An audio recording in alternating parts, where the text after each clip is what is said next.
আসসালামু আলাইকুম, সবাইকে স্বাগত জানাচ্ছি বিডিভিউজ ইনফোটেনমেন্টে। আপনাদের সঙ্গে আছি আমি সুরভি দিবা। ডোনাল্ড ট্রাম্প দ্বিতীয় দফায় প্রেসিডেন্ট নির্বাচিত হওয়ার পর নিজেকে যুক্তরাষ্ট্রের ইতিহাসে ব্যতিক্রমী শান্তিকামী একজন প্রেসিডেন্ট হিসেবে প্রতিষ্ঠার আপ্রাণ চেষ্টা করেন, কিন্তু শান্তির মুখোশের আড়ালে বিশ্ব ইতোমধ্যে দেখল তার হিংস্র আর যুদ্ধবাজ রূপ। ডোনাল্ড ট্রাম্প তার নির্বাচনী প্রচারণায় অসংখ্যবার বলেছেন দ্বিতীয়বার প্রেসিডেন্ট নির্বাচিত হলে তিনি ২৪ ঘণ্টার মধ্যে ইউক্রেন যুদ্ধ বন্ধ করে দেবেন। ১ বছর পার হয়েছে তিনি হোয়াইট হাউসের দায়িত্ব গ্রহণ করেছেন, কিন্তু আজ অবধি বন্ধ হয়নি এ যুদ্ধ।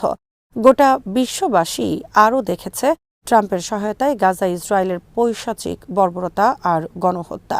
গত বছর জুন মাসে ট্রাম্প ইসরায়েলকে লেলিয়ে দেন ইরানের বিরুদ্ধে। এরপর নিজেই ইসরায়েলের সঙ্গে যোগ দেন ইরানে হামলায়, কিন্তু সেই যুদ্ধের ৮ মাসের মাথায় এবার যুক্তরাষ্ট্র ইসরায়েল একযোগে হামলা শুরু করল ইরানের বিরুদ্ধে। এর আগে গত জানুয়ারি মাসে ডোনাল্ড ট্রাম্প গায়ের জোরে অভিযান চালিয়ে তুলে আনেন ভেনিজুয়েলার প্রেসিডেন্ট নিকোলাস মাদুরোকে। কিউবাকেও হুমকি দেন ভেনিজুয়েলার পরিণতি বরণের, ঘোষণা দেন গ্রিনল্যান্ড দখলে নেয়ার।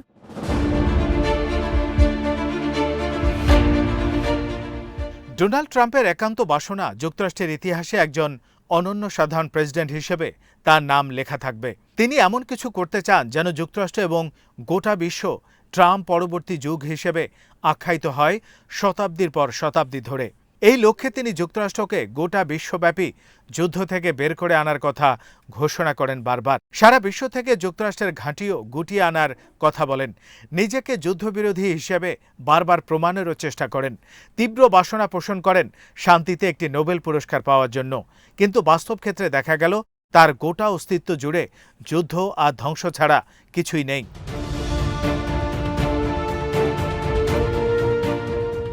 ভেনেজুয়েলার প্রেসিডেন্টকে তুলে আনা এবং সর্বশেষ ইরান হামলা করে ইমাম খামেনি সহ শীর্ষ নেতাদের হত্যা করে ডোনাল্ড ট্রাম্প যা করেছেন তাতে তিনি ইতিমধ্যেই ইতিহাসে একজন স্মরণীয় প্রেসিডেন্ট হিসেবে নাম লিখিয়ে ফেলেছেন।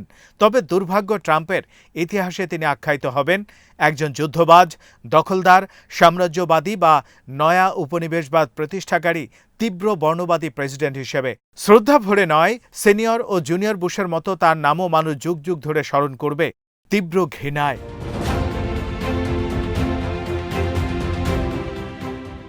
ভেনেজুয়েলার হামলার পর ইরানে দ্বিতীয় দফা হামলার মাধ্যমে গোটা বিশ্বে পুরোপুরি জোর যার মুল্লুক তার নীতি প্রতিষ্ঠা করলেন ডোনাল্ড ট্রাম্প। জাতিসংঘের অধীনে নামে মাত্র রুলস বেসড যে বিশ্ব ব্যবস্থা ছিল তা সম্পূর্ণরূপে ভেঙে তছনছ করে দিলেন তিনি। যে কোনো অজুহাতে কোনো শক্তিশালী রাষ্ট্র যদি কোনো দুর্বল রাষ্ট্রের উপর এভাবে হামলা ও আগ্রাসন চালায় এবং দখল করে নেয়, তবে তার প্রতিকার পাওয়ার আর কোনো আশ্রয় নেই বর্তমান বিশ্বে।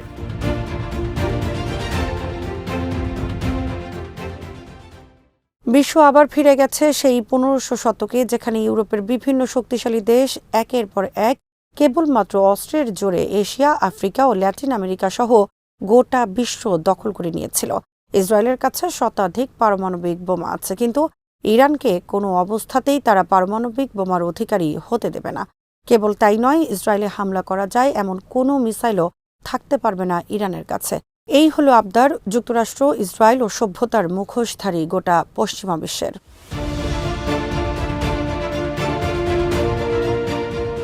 যুক্তরাষ্ট্র ও ইসরায়েলের একমাত্র লক্ষ্য হল ইসরায়েলকে ফুলের টোকা দিতে পারে মধ্যপ্রাচ্যে এমন কোনো দেশ থাকতে পারবে না।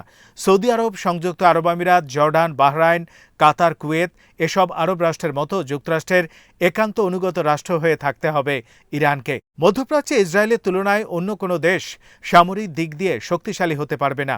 এমনকি পাকিস্তান, তুরস্কের মতো দূরবর্তী কোনো দেশও যদি ইসরায়েলের জন্য হুমকি হয়ে দাঁড়ায়, তবে তাদেরও দাবিয়ে রাখার ব্যবস্থা করা হবে যে কোনো উপায়ে।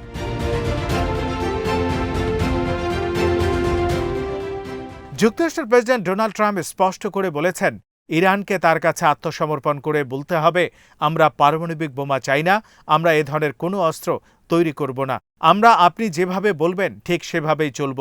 কিন্তু ইরান ট্রাম্পের প্রস্তাব প্রত্যাখ্যান করেছে।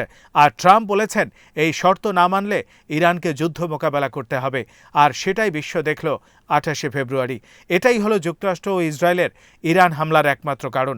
এর পাশাপাশি এবার ইরান হামলার আরেকটি লক্ষ্য হল 1979 সালে ইরানে ইসলামী বিপ্লবের ধারাবাহিক সরকারের পতন ঘটিয়ে যুক্তরাষ্ট্র ও ইসরায়েলের অনুগত কাউকে ক্ষমতায় বসানো।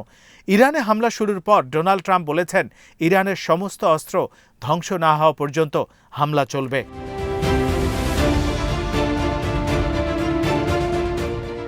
ইরান বারবার বলেছে তারা পারমাণবিক অস্ত্রের মতো ব্যাপক বিধ্বংসী মারণাস্ত্র নির্মাণ ও ব্যবহারের সম্পূর্ণ বিরোধী। তারা এ ধরনের কোনো অস্ত্র বানানো ও মজুদ রাখাকে সমর্থন করে না।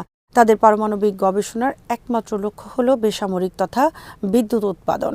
ইরান যে সত্যি এটা বিশ্বাস করে তার প্রমাণ তারা দিয়েছে 2015 সালে যুক্তরাষ্ট্রসহ 6টি দেশের সঙ্গে চুক্তির মাধ্যমে, যা ইরান 6 জাতি চুক্তি নামে পরিচিত। যুক্তরাষ্ট্র, ফ্রান্স, জার্মানি, চীন, রাশিয়া ও ব্রিটেনের সঙ্গে ইরান 2015 সালে পারমাণবিক নিরস্ত্রীকরণ চুক্তি করে।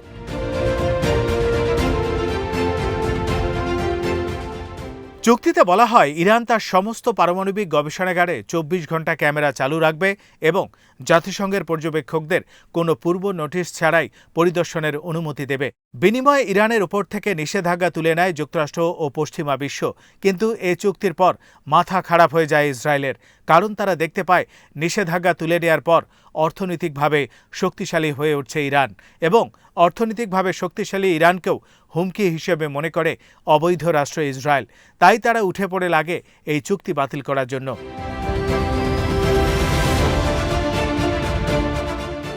2016 সালে কট্টর ইরান বিরোধী ও ইহুদিপন্থী ট্রাম্প প্রেসিডেন্ট নির্বাচিত হলে ইসরায়েল তাকে দিয়ে 2018 সালে এই চুক্তি বাতিল করায় এবং ইরানের উপর ইতিহাসের কঠোর নিষেধাজ্ঞা আরোপ করে ট্রাম্প প্রশাসন।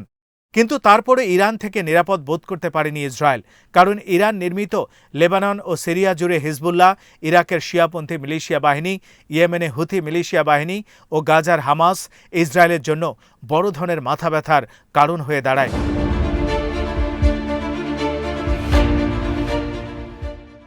ইসরায়েল পরিকল্পনা করে এবার ইরানকেও হামাস, হিজবুল্লাহর ন্যায় সম্পূর্ণ মাটির সাথে মিশিয়ে দিয়ে চিরদিনের জন্য সমস্ত কাঁটা তুলে ফেলতে।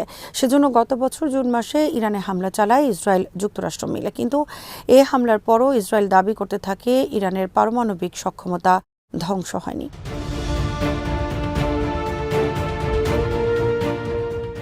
এবার ইরানে হামলার আরেকটি লক্ষ্য হবে রেজিম চেঞ্জ বা ক্ষমতা পরিবর্তন করা। ইরানের ইসলামী বিপ্লবী সরকারকে হটিয়ে যুক্তরাষ্ট্র ইসরায়েলের অনুগত কাউকে ক্ষমতায় বসাতে চায়। আর ইসরায়েলের এ চাওয়া পূরণ করতেই যুক্তরাষ্ট্র যুদ্ধ শুরু করেছে ইরানের বিরুদ্ধে। এর আগে আলোচনার নামে নাটক সাজায় ট্রাম্প প্রশাসন। আলোচনার টেবিলে ইসরায়েলের সমস্ত চাওয়া হাজির করে ইরানের সামনে যা মেনে নেওয়া সম্ভব ছিল না তাদের পক্ষে। ট্রাম্প চেয়েছিলেন ইরান হাঁটু গেড়ে 2 হাত তুলে তার কাছে মিনতি করে তাকে প্রভু মেনে নেবে, কিন্তু সেটি না করায় তিনি বিস্মিত হয়েছেন। মধ্যপ্রাচ্যে তার বিশেষ দূত স্টিভ উইটকফের কাছে জানতে চেয়েছেন, এত চাপ আর হুমকির পরও ইরান কেন আত্মসমর্পণ করছে না।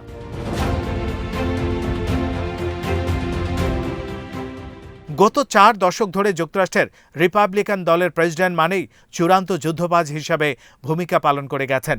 গোটা বিশ্বকে টানা প্রায় 4 দশক ধরে যুদ্ধের আগুনে পুড়িয়ে ছারখার করে চলেছে রিপাবলিকানদের নেতৃত্বে যুক্তরাষ্ট্র।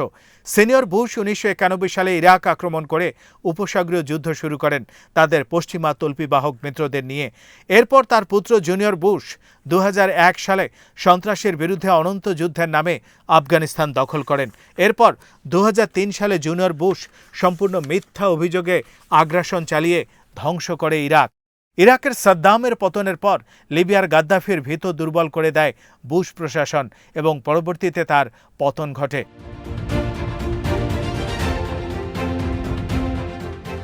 রিপাবলিকানরা সাধারণত যুদ্ধবাজ হিসেবে পরিচিত, তবে জাপানে পারমাণবিক বোমা হামলা, ভিয়েতনাম ও কোরিয়া যুদ্ধ হয়েছিল ডেমোক্র্যাট প্রেসিডেন্টদের সময় এবং এসব যুদ্ধে নিহত হয়েছে প্রায় কোটি কোটি মানুষ।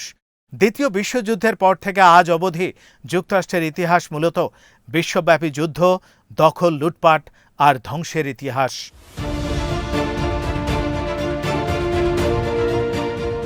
আজ এখানেই শেষ করছি। সমরাস্ত্র, প্রতিরক্ষা ও কূটনীতির নানা তথ্য জানতে চোখ রাখুন বিডিভিউজ ইনফোটেনমেন্টে। চ্যানেলটি ভালো লাগলে সাবস্ক্রাইব করুন, সংযুক্ত থাকুন আমাদের ফেসবুক পেজে। আল্লাহ হাফেজ।